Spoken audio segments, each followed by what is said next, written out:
오늘 말씀 제목은 세어보니 전부 은혜입니다 라는 제목으로 하나님 말씀을 나누도록 하겠습니다. G.K. 체스터턴이라는 분은 이런 말을 남겼어요. 감사하는 마음은 기적을 보는 눈을 갖게 한다. 감사하는 마음은 기적을 보는 눈을 갖게 한다. 여러분 혹시 감사하지 못했던 경험이 있으십니까? 아니면 불평했던 경험이나 감사하지 못했던 그런 상황들을 한번 좀 상상으로 떠올려 보겠습니다. 제가 예전에 오랫동안 타고 다녔던 차가 있었어요. 2019년 엘란트라였습니다. 그 세단이었고 미국에 와서 첫 차로 이렇게 새 차를 구입을 했습니다. 이제 그 차로 엄청 많은 곳을 돌아다녔던 것 같아요. 제가 있었던 지역이 워낙 이렇게 좀 차로 많이 이동을 해야 됐기 때문에 차를 타고 2년 만에 한 6만 마일 이렇게 됐습니다. 그래서 사역도 왔다 갔다 하고 그 다음에 또 이것저것 이렇게 다니면서 그렇게 생활을 했는데 아주 저를 많이 지켜줬던 에마였어요. 왜냐하면 제가 이제 운전을 하면서 그 차로 사고가 몇 번 났는데 그때마다 저를 지켜줬습니다. 그래서 참 감사한 에마였죠. 근데 제가 이제 차를 팔 수밖에 없는 상황이 와서 제가 이제 LA에 와서 이제 차를 팔기로 결심을 하고 이제 알아봤어요. 그러니까 제가 새 차를 샀는데 그 견적을 받아보니까 한 4에서 5천 불 정도 받는다고 하더라고요. 그때 당시 이렇게 중고차 가격이 이렇게 잘 받지 못해서 4에서 5천 불 정도 받는다고 해서 그것도 너무 감사했어요. 그래서 진짜 감사하다. 이 차가 사고가 여러 번 났는데도 이렇게 받을 수 있는 것에 감사하다라는 생각을 했습니다. 그리고 이제 팔고 나서 며칠 안 돼서 견적이 다시 올라오는 거예요. 6,500불 받을 수 있대요. 그 순간 감사가 다 사라졌어요. 싹 사라졌습니다. 바로 불평이 생겼어요. 조금만 더 기다릴 걸 이라는 생각이 드는 거예요. 사람이 참 감사합니다. 제가 그 순간에는 감사했지만 상황이 바로 바뀌니까 감사가 한순간에 사라지더라고요. 그래서 계속 머릿속에 맴돌았어요. 그때 팔지 말걸, 조금 더 기다릴 걸, 조금 더 기다릴 걸 하다가 제 아내가 좀 믿음이 더 좋아요. 그래서 저한테 이렇게 얘기하더라고요. 이미 우리 손을 떠나갔으니까 그냥 미련을 버리자고. 그러면서 이렇게 놔줬던 이렇게 기억이 있습니다.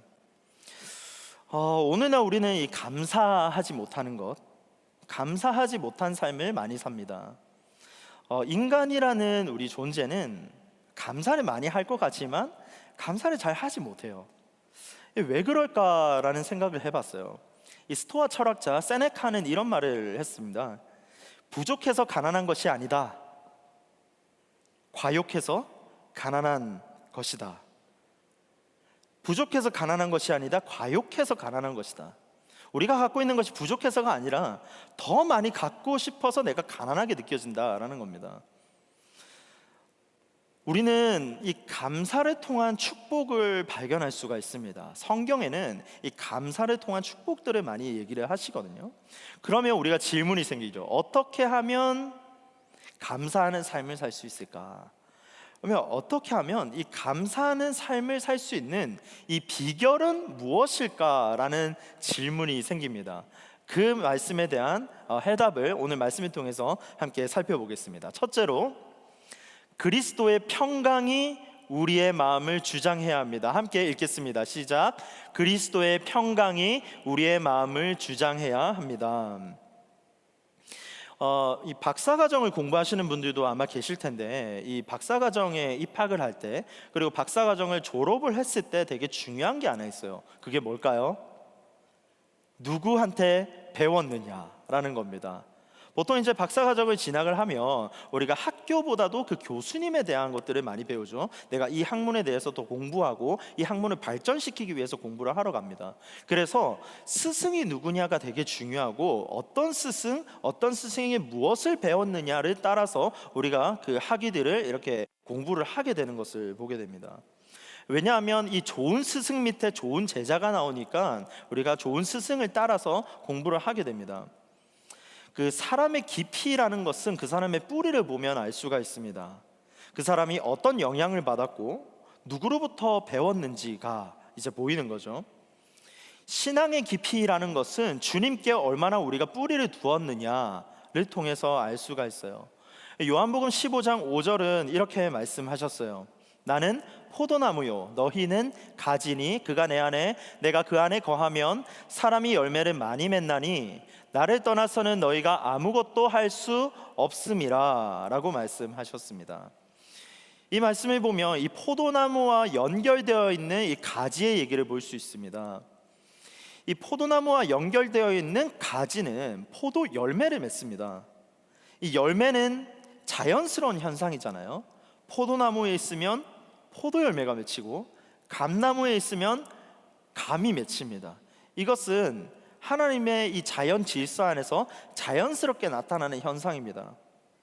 강준민 목사님의 뿌리 깊은 영성에서 이렇게 얘기합니다. 열매는 노력한다고 맺어지는 것이 아니다. 열매는 친밀한 연합의 결과로 자연적으로 맺히는 것이다. 열매라는 것은 친밀함을 통해서 자연적으로 맺히는 것이 바로 열매라는 겁니다. 여러분 맞죠? 이 가지가 나무에 연결만 돼 있으면 열매를 맺습니다. 나무에 연결이 되어 있지 않으면 생명을 잇고 열매를 맺지 못하죠. 아주 심플한 원리입니다. 그래서 우리는 좋은 나무에 있으면 좋은 열매가 맺힙니다. 좋은 포도나무에 있으면 좋은 포도 열매를 맺게 됩니다. 우리가 예수님이라는 분과 연결되어 있을 때 우리는 예수님을 낳게 됩니다. 작은 예수가 된다, 우리가 제자의 삶을 산다라고 했을 때 그 비결은 다른 것이 없습니다. 예수님과 연결이 되어 있으면 예수님으로부터 생명을 공급받고 우리는 작은 예수로 살아갈 수가 있습니다. 이 본문은 이 감사라는 것에 대해서 얘기를 합니다. 그런데 감사를 얘기하기 전에 15절 말씀을 보니까 이렇게 권면을 합니다. 15절 한번 볼게요. 그리스도의 평강이 너희 마음을 주장하게 하라라고 말씀합니다. 그리스도의 평강이 너희 마음을 주장하게 하라. 이 골로새라는 지역은 아주 작은 시골이었습니다. 이 골로새 교회는 작은 시골에 있는 그 도시의 작은 교회였습니다. 바울이 직접 세운 교회도 아니었고요. 이 바울과 이렇게 동역한 에바브라라는 사람이 직접 복음을 전해서 세웠던 곳이 바로 이 골로새 교회라는 것이었습니다. 작았고요, 새로 생겼고, 그리고 아직 신앙적으로 성숙하진 않았어요. 열정은 있었겠지만 성숙의 단계는 아직 미치지 못했던 것으로 보입니다. 이러한 교회 가운데 문제가 생깁니다. 그게 뭐냐면 바로 이거예요. 예수님 플러스 알파입니다. 예수님으로 충만했는데 어느 순간 자기 자신을 돌아보니까 예수님 플러스 알파가 더 필요해 보입니다. 예수님은 믿는데 예수님 플러스 뭔가가 더 있어야 된다고 생각하는 것이 지금 이 골로새 교회의 문제였어요. 예수님보다 더 좋은 것이 눈에 들어오기 시작하고요, 비교군이 생긴 겁니다. 그전에는 비교군이 없었는데 자꾸 우리가 보다 보니까 예수님보다 더한 것들이 보이기 시작합니다. 그래서 예수님만으로 만족하지 못하고 있는 것이죠. 그러자 이 이스라엘의 이 희망이었던 예수님에 대해서 이들이 의문을 품기 시작합니다. 이 골로새 지역의 가장 큰 문제가 이단 문제였거든요. 이단의 문제가 뭐냐면 예수님으로 충족이 안 되는 거예요. 예수님 외에 뭔가 끝에 게 다른 것들이 필요하다고 생각을 한 겁니다. 그래서 이 예수님으로 충분했던 것에 의문을 품기 시작하는데 이 말씀에 대해서 의문을 품습니다. 이사야 9장 6절입니다.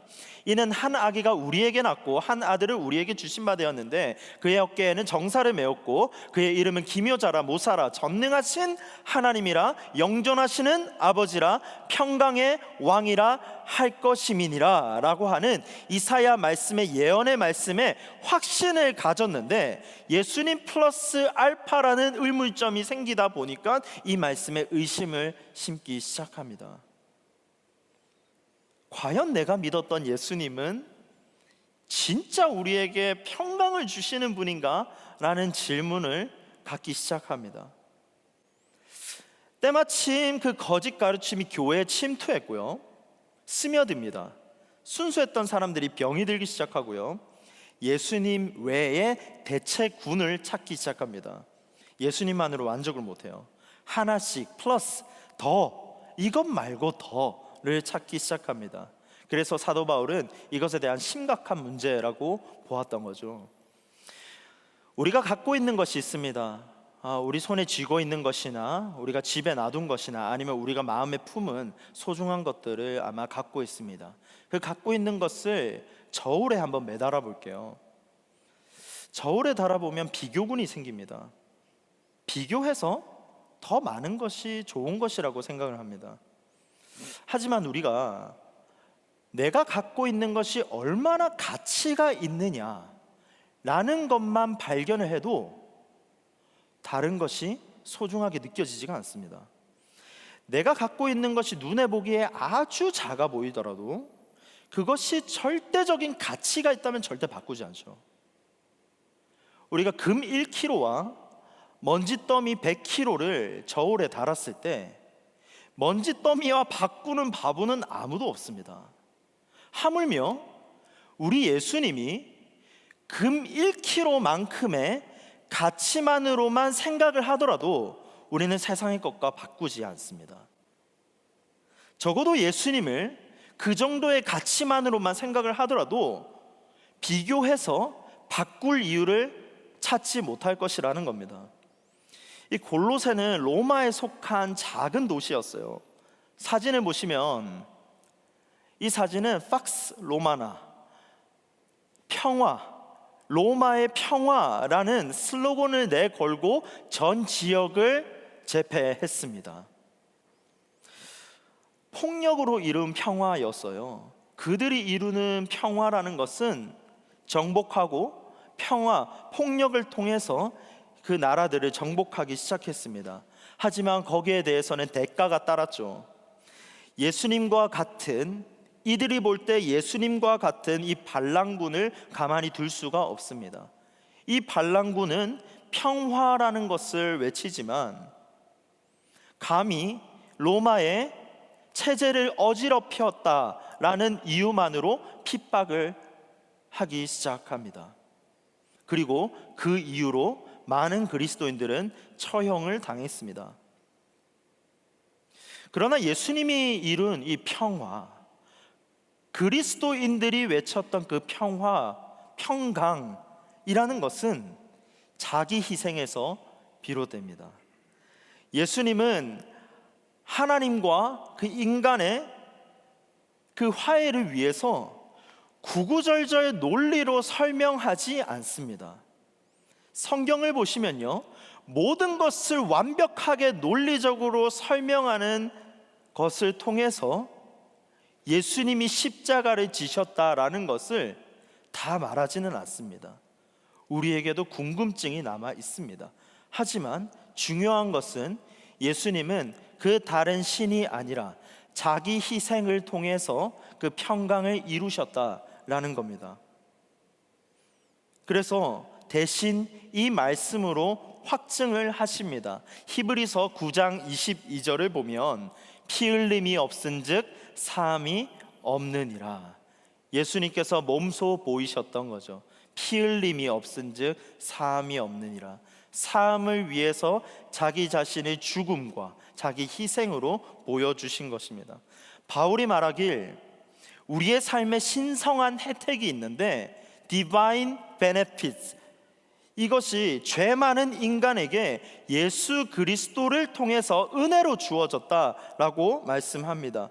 그 중 하나가 이 평화라는 베네핏이 우리에게 있다라는 겁니다. 예수 그리스도를 통해서 우리가 베네핏을 갖게 됐는데 그것은 바로 평강이라는 겁니다. 이 평강은 영원히 소유할 수 있고요, 또한 풍성하게 누릴 수 있는 것입니다. 바울이 살아 있었다면 아마 우리에게 이렇게 얘기했을 거예요. 이 말씀 구절을 토대로 말씀할 때 하나님의 은혜로 평화를 누리는 청년들아, 이제 주님 안에서 확신을 좀 가져라 라고 말할 거예요. 예수님의 우월성이 바울 신학의 핵심입니다. 예수님이 그 다른 무엇보다 가장 우월하신 분이다 라는 것을 계속해서 강조하는 것이 바울이 말한 여러 서신서에서 공통적으로 나오는 것이 예수님의 우월성입니다. 여러 서신을 썼는데 항상 강조하는 것이 예수 그리스도가 최고다, 왕 대신 예수님이시다 라는 것을 말씀하세요. 그래서 평강이라는 것은 그리스도를 통해서 오는 겁니다. 이 평강은 그리스도께 속한 것이고요, 평강은 그리스도가 주시는 겁니다. 하지만 이 성경은 평강이라는 것을 말할 때 고난이나 핍박을 배제하지 않습니다. 이 중요한 사실입니다. 성경에서 말할 때 평강을 주리라, 평강이라는 단어, 그 쓰인 용례를 보면, 그 배경을 살펴보면 고난과 핍박을 절대 배제하지 않습니다. 이미 예수님께서 이 사실을 다 보여주셨고요, 히브리서 2장 10절은 이렇게 말해요. 그러므로 만물이 그를 위하고 또한 그로 말미암은 이가 많은 아들들을 이끌어 영광에 들어가게 하시는 일에 그들의 구원의 창시자를 고난을 통하여 온전하게 하심이 합당하도다. 예수님도 고난을 당하셨어요. 예수님이 이 고난을 통해서 완전체가 되셨거든요. 고난은 우리의 동반자라는 겁니다. 우리가 하나님의 평안을 누린다고 해서 삶이 쉬운 것은 아니에요. 하나님께서 그리스도를 통해서 평강을 누릴 수 있다, 영원한 평강을 소유한다라고 말했을 때 이것은 우리가 이 땅을 살아가는 데 있어서 고난이 전혀 없다라는 말씀을 하시는 것이 아니에요. 오히려 연약함 속에서 기쁨과 축복이 있을 수 있다라는 것을 말씀하는 것이 성경의 메시지입니다. 하나님의 평강은 거절 속에서도 계속 나아가게 하는 힘을 갖고 있습니다. 그래서 신학자 니제이 굽타라는 분은 이런 말을 남깁니다. 하나님의 평강은 고난 속에서도 계속 전진하는 믿음을 갖게 합니다. 하나님의 평강은 고난 속에서도 계속 전진하는 믿음을 갖게 하는 것이 하나님의 평강이라는 겁니다. 청년 여러분, 내 마음을 주장하는 것이 너무 많죠. 흔들리는 세상, 오래 참음도 있고요, 그리고 오래 참음도 필요하고 불평도 있습니다. 그리고 불만도 있고요, 불평할 때가 왜 이렇게 많습니까? 용납할 때도 있고 용서해줘야 될 때도 있고, 우리가 사는 세상에서는 정말 죽고 사는 문제로 많이 삽니다. 그리고 지지고 볶는 일들도 너무 많습니다. 고난이 있고요, 하지만 이 성경은 이 문제를 배제하지 않습니다. 고난을 지우지가 않습니다. 중요한 것은 그리스도인은 문제가 내 곁에 있지만 전혀 문제 삼지 않는 삶을 살 수 있다라는 믿음으로 살아가는 줄로 믿습니다. 왜냐하면 우리 예수 그리스도가 나와 연결되어 있기 때문입니다. 나와 함께하기 때문인 줄로 믿습니다. 오늘을 내가 고난 가운데 걸어가고 오늘을 내가 불평 가운데 살아갈지라도 내가 예수 그리스도와 연결만 되어 있다면 우리는 내 옆에 고난과 동행할지라도 그것보다 더 크신 예수님과 함께 동행하며 살아가게 될 줄로 믿습니다. 그래서 우리는 감사할 수 있는 것입니다. 오늘 이 말씀을 통해서 그리스도의 평강이 여러분의 마음을 채우길 축복합니다. 둘째로 보겠습니다.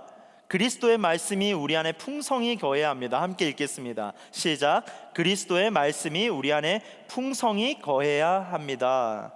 우리가 너무 잘 아는 원리죠. 그리스도의 말씀이 우리 안에 풍성히 거해야 한다. 예수님은 우리를 풍성하기 위해서, 풍성한 삶을 위해서 말씀으로 오셨습니다. 요한복음 1장 14절을 보니까 말씀이 육신이 되어 우리 가운데 거하심에 우리가 그의 영광을 보니 아버지 독생자의 영광이요 은혜와 진리가 충만하더라. 예수님께서 이 땅 가운데 오셨는데 말씀으로 오셔서 우리에게 은혜와 풍성함을 더해 주시는 겁니다. 그래서 예수님이 충만한 자는 말씀이 충만한 사람입니다. 말씀이 지배하는 삶, 말씀이 주장하는 삶을 살게 되는 거죠. 우리의 마음을 훔치는 도둑이 참 많습니다. 도둑은 우리의 마음을 혼란스럽게 하고요, 우리의 마음을 속입니다. 그래서 그 도둑이 주는 것의 결과는 멸망입니다. 요한복음 10장 10절입니다. 도둑이 오는 것은 도둑질하고 죽이고 멸망시키려는 것뿐이요 내가 온 것은 양으로 생명을 얻게 하고 더 풍성히 얻게 하려는 것이라 라고 말씀하십니다. 예수님은 생명을 주시는 분이죠. 그것도 더 풍성히 주시는 분이십니다. 예수님은 떠나기 전에 우리에게 평강을 주셨어요. 평화를 선포하셨거든요. 요한복음 14장 27절은 말합니다. 평안을 너희에게 끼치노니 곧 나의 평안을 너희에게 주노라. 내가 너희에게 주는 것은 세상이 주는 것과 같지 아니하리라. 너희는 마음에 근심하지 말고 두려워하지도 말라 라고 했어요. 평안을 너희에게 주리라 라고 하시고 떠났는데 우리에게 말씀하시기를 너희는 마음에 근심하지도 말고 두려워하지도 말라. 근심하지도 말고 두려워하지도 말라 라는 말씀을 보면서 생각을 해봤어요. 조금 불편하더라고요. 근심하지 말라? 두려워하지 말라? 이 질문에 있어서 내가 생각하지 않는다고 근심이 사라집니까? 정말 우리가 감사가 뭘까? 주님께서는 우리에게 감사하라고 말씀하셨는데 내 삶에서는 두려움도 있고 근심이 여전한데 어떻게 내가 감사할 수 있는가? 라는 질문이 생겼어요. 왜 예수님은 근심하지 말고 두려워하지도 말고 오히려 감사하라고 말씀하실까라는 생각이 들었습니다.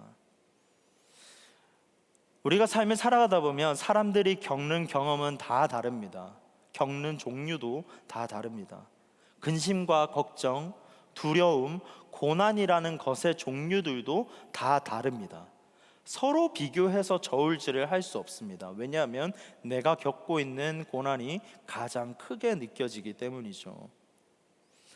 그들에게 바울이 이렇게 말하지 않았느냐? 고난이 있어도 감사하면 된다. 감사하면 고난 다 없어질 수 있다라고 말하는 것은 어쩌면 우리에게 폭력처럼 느껴지기도 했습니다. 감사하면 해결된다.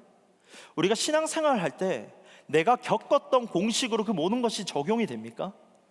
내가 알고 있는 노하우로 우리가 그 다음 이어갈 신앙생활에 적용이 다 됩니까? 그렇지 않더라고요. 각자가 겪는 상황이 다르고요. 오히려 그 권면 하나에 오히려 불편함을 느끼게 하는 것이 우리가 살아가는 신앙입니다. 그러면 우리는 여기에 있어서 질문을 바꿔볼 수 있겠죠. 이러한 상황에도 불구하고 주님, 내가 어떻게 하면 감사할 수 있습니까? 라는 질문이 듭니다. 본문 16절을 다시 읽어볼게요. 그리스도의 말씀이 너희 속에 풍성히 거하여 모든 지혜로 피차 가르치며 권면하고 시와 찬송과 신령한 노래를 부르며 감사하는 마음으로 하나님을 찬양하고 라고 되어 있습니다. 잠깐 말씀을 보시면요, 이 말씀을 우리가 원어적인 구조로 봤을 때 조금 더 분명해지는데요, 이 말씀에 그리스도의 말씀이 너희 속에 풍성히 거하여, 여기까지가 부탁이고 명령의 말씀입니다. 그리고 그 뒤에 이어지는 것이 가르치며 권면하고 찬송과 신령한 노래를 부른다, 이러한 말씀이 따라오게 됩니다. 이 말씀에는 구조가 되게 중요한데요, 그리스도의 말씀이 너희 안에 풍성하게 거하라 라는 것이 있어야 자동으로 그 뒤에 연결돼서 따라온다라는 겁니다. 우리 안에 말씀이 풍성하게 채워져 있으면 그 다음은 자연스럽게 흘러갑니다. 우리는 본문 말씀을 통해서 이 본문을 볼 때 이 말씀은 공동체에게 주신 거예요. 그래서 이 공동체 가운데 우리가 할 것은 말씀 안에서 평강을 누리고 그리고 감사하는 삶을 살기 위해서 말씀을 주셨다라고 볼 수가 있습니다. 고난 중에도 찬양하면서 함께 헤쳐나갈 수 있는 것이 공동체입니다. 왜냐하면 우리 안에 그리스도의 공통된 말씀이 있기 때문입니다. 예수님은 말씀하셨어요. 내가 세상을 이기러 왔노라. 예수님이 오신 것은 이기러 오셨습니다. 주님의 말씀과 우리가 연결이 되어 있다면 세상을 이길 수가 있습니다. 왜냐하면 우리는 우리 안에 in Christ, 예수 그리스도가 있기 때문입니다.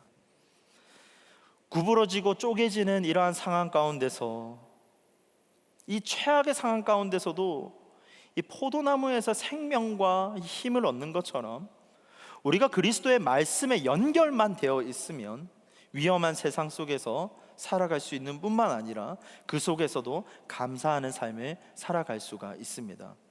여러분, 비교는 불행을 가져옵니다. 한번 물어볼게요. 지나가던 누군가가 여러분에게 첨부를 줬습니다. 그러면 받을 자격이 없는 받을 이유가 없는 나에게 첨부를 주셨다라고 했을 때 너무 기쁘겠죠. 너무 감사한 일입니다. 그런데 순식간에 이 상황 가운데서 감사가 사라지게 할 수가 있습니다. 같이 왔던 옆에 친구에게 만불 주면 됩니다. 그러면 내가 갖고 있는 감사는 다 사라집니다. 1초나 걸릴까요? 순식간에 사라집니다. 내가 받은 것에 감사하지 못하는 것은 내 옆에 것과 비교했을 때 바로 사라지는 거예요. 이 비교심이 문제입니다. 나보다 내가 갖고 있는 것이 작다가 아니에요. 나보다 남이 더 많이 가졌다입니다. 그것 때문에 우리는 감사가 사라집니다. 인간은 본질적으로 관계적인 존재이기 때문에 인간이란 존재는 예수님과 연결이 되어 있어야지 진정한 평강을 누릴 수가 있습니다. 인간은 예수님과 연결이 되어 있어야만 안정감을 누릴 수가 있습니다. 그리스도와 연결되어 있을 때 평강할 수 있고요, 그리스도와 연결되어 있을 때 평강을 느낄 수가 있습니다.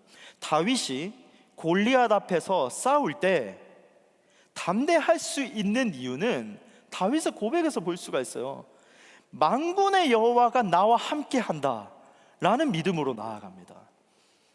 내가 적을 이길 수 있는 것은 내가 열심히 돌팔매질을 열심히 노력한 것뿐만 아니라 그것보다 더 크신 만군의 하나님 여호와가 나와 함께하기 때문에 나는 적을 이길 수 있다라고 고백하고 나아가는 것이 다윗이에요. 그런데 다윗이 시간이 지나서 죄를 짓습니다. 죄를 짓고 나서 주님께 바짝 엎드려서 기도한 게 뭔지 아세요? 주여, 주의 영을 거두지 말아 주시옵소서. 다윗이 진짜 무서워했던 것은 주님의 영이 떠나는 거였어요. 주님과 내가 디스커넥트 되는 것을 가장 무서워했다라는 겁니다. 하나님과의 연결됨이 끊어지는 것을 두려워했던 것이 다윗이었습니다. 역사적으로 가장 두려웠던 시기는 말라기 이후에 마태복음이 있기 전 430년 동안의 암흑기입니다. 그 전의 역사를 보면 아무리 죄를 지어도 선지자를 보내주셨고요, 백성들이 아무리 죄를 지어도 왕을 세우셨던 것이 하나님의 역사였습니다. 그런데 이 430년이라는 이 암흑기 동안 이들은 생각했을 거예요. 하나님 진짜 계신가? 하나님 진짜 내 옆에 있나? 하나님 나와 함께 한다고 하셨는데 진짜 살아계신가? 우리가 고난 가운데 살아갈 때 이러한 질문을 반드시 던진다라는 겁니다. 하나님 정말 살아계십니까? 하나님 정말 나의 옆에 있습니까? 하나님 안 계신가? 하나님 정말 나를 버리셨는가? 이러한 생각을 지울 수가 없어요. 고난은 버겁습니다. 고난의 현실에서 고난 때문에 감사할 수 있다라는 것은 정말 드문 케이스입니다. 제가 이렇게 가깝게 지내는 목사님이 계세요. 그 목사님의 딸이 뱃속에 있을 때 희귀병을 발견하게 됩니다. 이 심장 질병을 가진 거예요. 전 세계에서 극히 이렇게 드문 희귀병을 갖고 이렇게 뱃속에서 자라기 시작했습니다.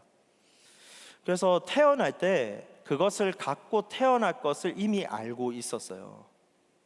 태어나자마자 곧바로 수술을 해야 되는 것도 알고 계셨어요. 그래서 심장 전문의들이 막 이렇게 다 왔어요.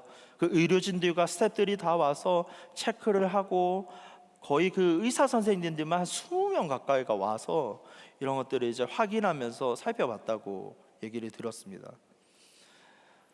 아무리 최고 전문의가 붙었는데도 살 수 있는 희망은 전혀 없었고 극히 드물었습니다. 그런데 이 포기가 됩니까? 포기가 안 되죠. 그 목사님이 저에게 이런 얘기를 했어요. 어느 부모가 자식을 포기할 수 있겠습니까? 결국 태어났어요. 그리고 태어났고 곧바로 수술을 했죠. 온몸에는 이제 주사 바늘이 꽂혀 있었고, 그리고 기계들을 이렇게 달고 있었습니다. 태어난 지 얼마 안 된 그 딸이 온몸에 주사 바늘을 꽂고, 그리고 그 기계에 의존해서 매일매일이 체크를 해야 되는 상황 가운데 있었어요. 하루하루가 정말 지옥이었고요. 제가 그분을 볼 때마다 몰골이 말이 아니었습니다. 그 목사님이 십자가를 보면서 그냥 하염없이 그냥 물었답니다. 내가 진짜 믿음이 없나? 내가 목사인데 내가 믿음이 없나? 내가 믿음을 갖고 살아야지. 그리고 저녁에 되면 내가 진짜 믿음이 없나? 이러한 질문에 저울질을 하면서 계속 살았다고 해요. 본인이 가장 듣기 싫었던 말이 있다고 합니다. 목사님, 앞으로 큰 목회 하시려나 봅니다 라는 얘기도 들었다고 해요. 그 얘기를 듣고 저에게 이런 얘기를 해줬어요. 어느 목사가 큰 목회를 위해서 자기 자식을 희생하겠느냐? 나는 그런 목회 싫다. 난 그런 목회 안 한다 라고 얘기를 했어요. 안타깝게도 시간이 지나서 그 아름다운 딸은 하나님의 품으로 가게 됐습니다. 천국을 소망하지만 아픔을 지울 수는 없었어요. 그 순간 그 모습을 보면서 저는 어떻게 반응했냐면요, 감사하다. 그럼에도 불구하고 나에게는 그런 일이 일어나지 않았네요 라는 생각이 드는 나의 연약함 가운데서 위선이고 인간이 얼마나 죄스럽고 약하고 연약한지를 보게 됩니다. 그 상대방의 고통이 내 고통이 아니라, 상대방의 고통이 내 기쁨이 되었다라는 것이 아니라, 정말 역설적이게도 그 비교군 때문에 말미암아 내가 감사가 생기더라는 거예요. 주님이 말씀하시는 이 본문 말씀의 내용은 시시각각 변하는 우리의 감정을 두고 말씀하신 것이 아닙니다. 주님은 우리의 이러한 모든 것들을 알고 계셨어요. 상황 따라 변하고요, 감사했다가 불평했다가 이런 모습들을 다 아셨습니다. 이러한 우리의 모습을 향해서 그리스도의 말씀만이 우리에게 위로를 준다라고 말씀하시는 겁니다. 이 말씀만이 우리와 영원히 함께 갈 수 있다라고 말씀하십니다. 제 팔에 제가 지금 보여드릴 수는 없지만 최근에 생긴 이 화상 흉터가 있습니다. 가족들과 캠핑을 하다가 이렇게 생겼는데, 그 캠핑에서 이렇게 고기를 구워주다가 그 랜턴에 이렇게 데이게 되어서 이렇게 화상 자국이 생겼어요. 가족들을 위해서 고기를 굽다가 이렇게 태우게 되니까 뭐 영광의 상처인가 이런 생각이 들었지만, 제 둘째 딸이 이것을 볼 때마다 항상 얘기해요. 아빠 불에 데였지, 아빠 불에 데였지, 볼 때마다 얘기해요. 아빠 불에 데였지. 다치면 아파요. 왜냐하면 상처 때문에 아픕니다. 시간이 지나면 아물게 됩니다. 그런데 흉터가 생기죠. 이제 통증은 사라졌어요. 하지만 평생 안 없어지는 흉터도 있습니다. 흉터를 보면서 이렇게 생각할 거예요. 아, 예전에 이랬구나. 그러면서 무뎌집니다. 그 흉터와 함께 그냥 살아가는 거죠.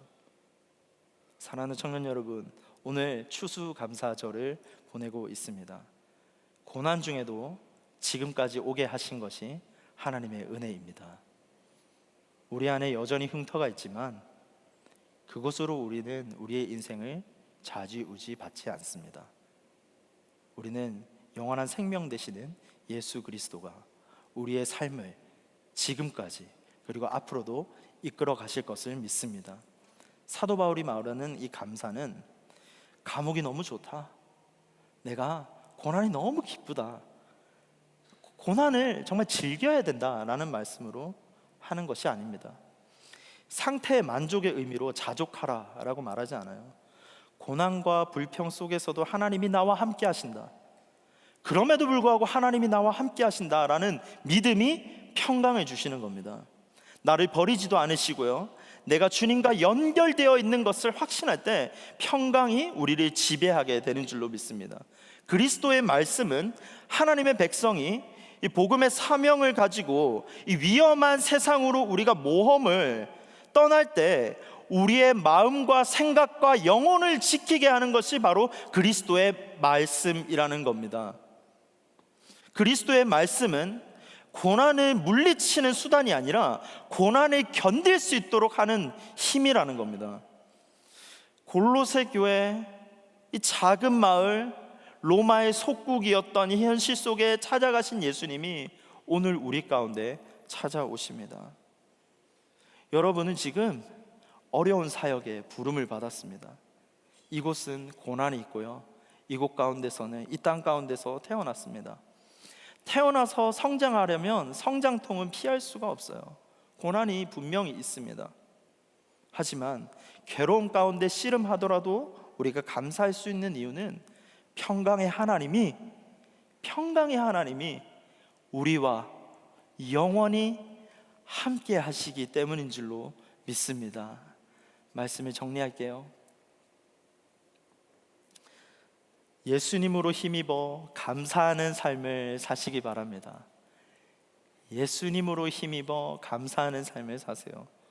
본문 17절입니다. 또 무엇을 하든지 이래나 말에나 이래나 다 주 예수 그리스도의 이름으로 하고 그를 힘입어 하나님 아버지께 감사하라. 내 안에 예수님이 있기 때문에 우리가 감사할 수 있음을 믿습니다. 무슨 일을 하든지 모든 일에나 말에나 주 예수 이름으로 할 수 있는 것은 내 안에 예수 그리스도가 항상 함께하기 때문인 줄로 믿습니다. 여러분, 세어보니 전부 은혜입니다. 세어보니 전부 은혜입니다. 우리 옆에 분들하고 한번 인사해 볼게요. 세어보니 전부 은혜입니다. 세어보니 전부 은혜입니다. 다 돌이켜서 생각해 보니 전부 은혜예요. 2025년 11월 23일 이 예배 자리에 올 수 있는 것도 하나님의 은혜입니다. 우리 아마 지금 온라인으로 예배를 같이 드리고 있는 청년분들도 계실 거예요. 비록 병상에 있고 비록 우리가 현장에서 드리지 못할지라도 하나님께서는 우리와 함께 하시는 줄로 믿습니다. 지금까지 인도하신 하나님의 은혜가 앞으로도 인도하실 것을 믿음으로 이 감사의 계절을 보내시는 모든 청년분들 되시기를 주님의 이름으로 축복합니다. 함께 기도하겠습니다.